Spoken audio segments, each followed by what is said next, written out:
Hi everyone, a short thought on Purim. It's very exciting, Purim's next week. And of course, the most informative text on Purim is nothing other than Megillat Esther, literally translated as the scroll of Esther. However, the Ari HaKadosh, the Arizal, who lived around 500 years ago and was a master Kabbalist, points out that the words Megillat Esther also hold a hidden meaning. Megillat Esther can also be interpreted as legalot et ha'ester, to reveal that which was hidden. How does the Megillah fundamentally reveal what was hidden? And what message can we extract from these wonderful words of the Ari HaKadosh, the Arizal? If we look at most of the miracles that we yearn for, or the miracles that happened in the past that are recorded in the Torah and in Jewish history, most of them, or almost all of them, were what we would describe as supernatural, within which the rules of nature were completely shattered and broken. The sea splitting, the 10 plagues in Egypt, the giving of the Torah at Har Sinai, and many, many others throughout Jewish history, throughout the periods of time within which we had prophets. Supernatural events occurred. However, if we look at the Megillah, we'll notice that although we do make a blessing before we read it, She'asa nisim la'avotenu bayamim hahem bazman hazeh, we bless God for doing miracles for our forefathers in those days during this time. It was certainly a miraculous course of events. But if we try and pinpoint the miracle, you'll find it extremely difficult to do so. If you look at every chapter unto itself, you won't see anything particularly miraculous. Which rule of nature was broken in the Megillah? None. It's a story, a remarkable story, a wonderful story, an intriguing and fascinating one. But where is the miracle?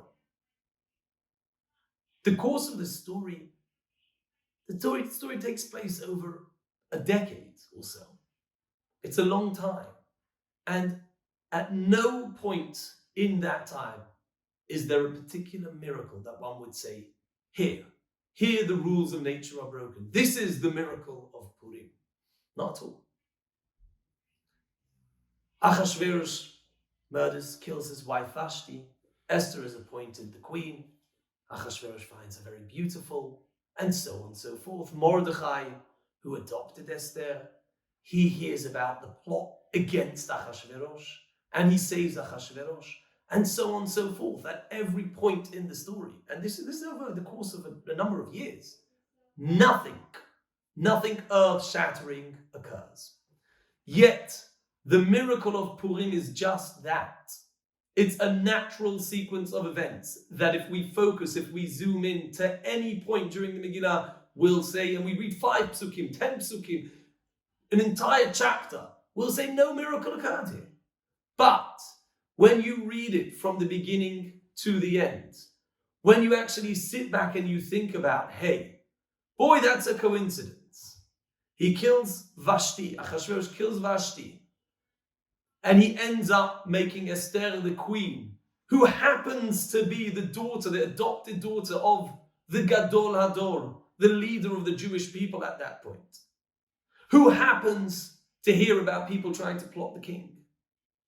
And it happens to be that the refuah, the salvation of the Jewish people, is already set in motion before Haman even begins his evil plans. When you look at it from that way, you see, hey, something's going on here. This is scripted. This isn't just an ordinary sequence of events. And that, says the Arizal, is legalot et ha'ester, to reveal God even in the hester, even in the illusion of nature. We are in nature. We're in a natural world.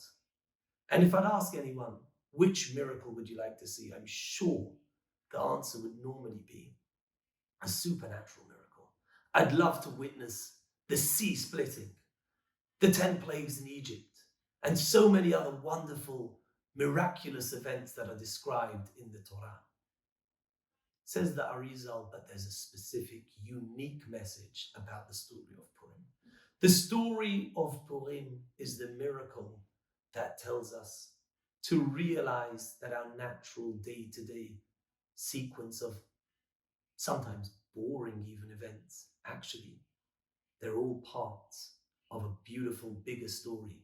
There's a plan. And if you look at each part unto itself, you won't see anything remarkable. But if you realize it's a script, it's pre-planned, there's a God with a message behind all of this, it's going somewhere, it's part of a greater development, then you'll go through life Megillat Esther, in a Megillat Esther type of way.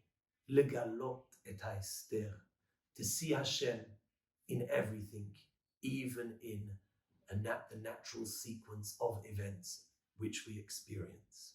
Happy Purim.